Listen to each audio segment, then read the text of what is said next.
શ્રી વલ્લભાધીશ કી જય, શ્રી ગુસાઈજી પરમ દયાલ કી જય, શ્યામ સુંદર શ્રી અમને મહારાણી કી જય, શ્રી હરિરાય મહાપ્રભુ કી જય. આપણે વલ્લભાખ્યાન વિશે રસપાન કરીએ છીએ. તેમાં વલ્લભાખ્યાન 9મું આવે છે અને 5મી કડી ચાલે છે.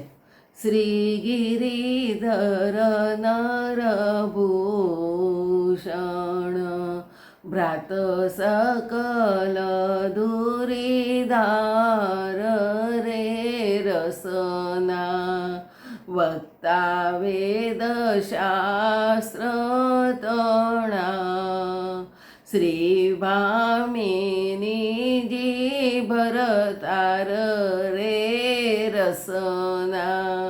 શ્રી ગુસાઈજીના જ્યેષ્ઠ પુત્ર શ્રી ગિરધરજી સર્વ પુરુષોના આભૂષણ રૂપ છે. સાતેય ભાઈઓમાં વિદ્વત્તામાં પ્રખર, ધુરંધર અને વેદશાસ્ત્રના જ્ઞાતા છે. તેઓ પ્રભુના અલૌકિક ધર્મી સ્વરૂપ છે. તેમના વહુજીનું નામ ભામિની વહુજી છે.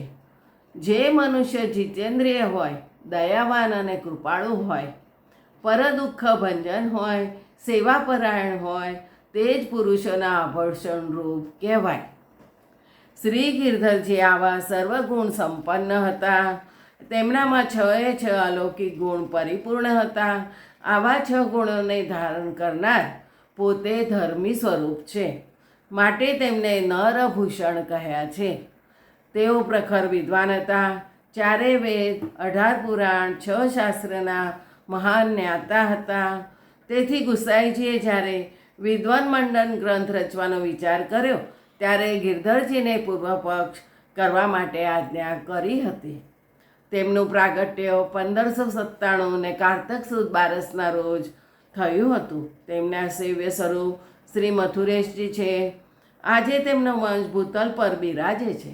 શ્રી ગિરધરજીને ભૂતલ ત્યાગ કરવાનો વિચાર કર્યો ત્યારે શ્રી મથુરેશજીના શૃંગાર કરતી વખતે સદેહે મથુરેશજીના સ્વરૂપમાં જ પ્રવેશી ગયા હતા. એમના વહુજીનું નામ ભામિની વહુજી હતું. તેઓ સેવામાં અતિ ચતુર હતા. એમને સમગ્ર કુટુંબ ઉપર ખૂબ જ પ્રેમ રાખતા. શ્રી ગુસાઈજીના બીજા વહુજી પદ્માવતીજીની કુખે શ્રી ઘનશ્યામજી પ્રગટ થયા. પછી નાની વયમાં પદ્માવતીજી લીલામાં પધાર્યા ત્યારે ઘનશ્યામજીના લાલન પાલનની જવાબદારી ભામિની વહુજીને સંભાળી હતી. તેઓ ઘનશ્યામજી પ્રત્યે પોતાના પુત્રથી પણ વિશેષ વાત્સલ્ય રાખતા હતા. તેથી ઘનશ્યામજીનું સ્વરૂપ હૃષ્ટપુષ્ટ હતું. ગુસાઈજીએ આ જાણ્યું ત્યારે તેમણે ભામિની વહુજીને આશીર્વાદ આપ્યા અને આજ્ઞા કરી કે ભામિની, હું આજે તારા ઉપર ખૂબ પ્રસન્ન થયો છું. તે પુત્ર કરતાં દિયર તરફ વિશેષ વાત્સલ્ય બતાવ્યું છે. તું તારો ખોળો ધર. ગુસાઈજીએ ભામિનીજીના ખોળામાં યજ્ઞયાગાદી માટેના પિત્ત અક્ષત પધરાવી આજ્ઞા કરી. તારી ગોદ હંમેશા ભરેલી રહેશે. આજે પણ ગિરધરજીનો વંશ વિશેષ ભૂતલ પર બિરાજે છે. હવે ભક્ત કવિ શ્રી ગુસાઈજીના દ્વિતીયલાલજી ગોવિંદરાયજીનું સ્વરૂપ વર્ણન કરે છે.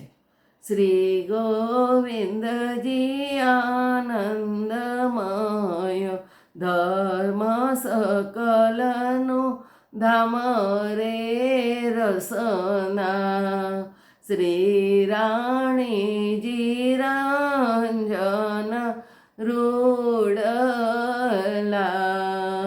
ભક્ત સકલ વિશ્રામ રે રસના. શ્રી ગુસાઈજીના બીજા પુત્ર શ્રી ગોવિંદરાયજી આનંદ સ્વરૂપ છે. તેઓ પ્રભુના ઐશ્વર્ય ગુણનું પ્રાગટ્ય છે. તેમનામાં બધા ધર્મો ગુપ્ત રહે છે. પોતાના ભક્તો પર તેઓ ખૂબ જ પ્રીતિ રાખતા હતા. તેથી તેઓ ભક્તોના આશ્રય રૂપ છે. તેમના વહુજીનું નામ રાણીજી વહુજી હતું. શ્રી ગોવિંદરાયજીનું પ્રાગટ્ય સંવત 1599 કારતક સુદ 8ના રોજ થયું હતું. તેમનામાં ઐશ્વર્ય ગુણ પ્રગટ હતો. તેમના સેવ્ય ઠાકોરજી શ્રી વિઠ્ઠલનાથજી હાલમાં શ્રીનાથ દ્વારામાં બિરાજે છે. તેઓ ઠાકોરજીની બધી સેવા સવારથી સાંજ સુધી સ્વયં પોતે જ કરતા. તેઓ બધા લૌકિક કાર્યોને તુચ્છ ગણતા અને સેવાના ભોગે કોઈ પણ લૌકિક કાર્ય કરતા નહીં. તેથી સેવાના અનુસરના સમયમાં જ પોતાની લગ્નવિધિ ગોઠવાય તેવો તેમણે આગ્રહ રાખ્યો હતો. તેમણે અલૌકિક સેવા રસનું દાન પોતાના ભક્તોને કર્યું હતું. તેમના ભક્તો સેવામાં આસક્તિવાળા હતા. આપનો સ્વભાવ આનંદી હતો. મુખારવિંદ ઉપર હંમેશા હાસ્ય ઝળકતું હતું. તેથી સેવકો માટે આપ વિશ્રામધામ રૂપ હતા. તેઓ માનતા કે ઠાકોરજીની સેવા એ જ જીવનો એકમાત્ર ધર્મ છે. તે સાથે સાથે આપ પિતૃભક્ત હતા. એટલે ઠાકોરજીની સેવા પહોંચીને તરત જ પોતાના પિતૃચરણ શ્રી ગુસાઈજીની સેવામાં પધારતા. શ્રી ગુસાઈજી તેમને રાજાજી નામ હુલામણું રામ નામે બોલાવતા. તેમના વહુજીનું નામ રાણીજી વહુજી હતું. તેઓ પણ ખૂબ આનંદી સ્વભાવના હતા અને સેવાપરાયણ હતા. હવે ગોપાલદાસશ્રી શ્રી ગુસાઈજીના તૃતીય લાલજી બાળકૃષ્ણજીના સ્મરણ કરે છે. શ્રી બાલકૃષ્ણજી બાલુઆ સુંદર ભિન લેવાન રે રસના કમલ લોચન કમલા પતિ છબી નહીં કોઈ સમાન રે રસના. શ્રી બાલકૃષ્ણજી મેઘશ્યામ સ્વરૂપ હતા. તેમના નેત્રો કમળ જેવા વિશાળ અને સુંદર હતા.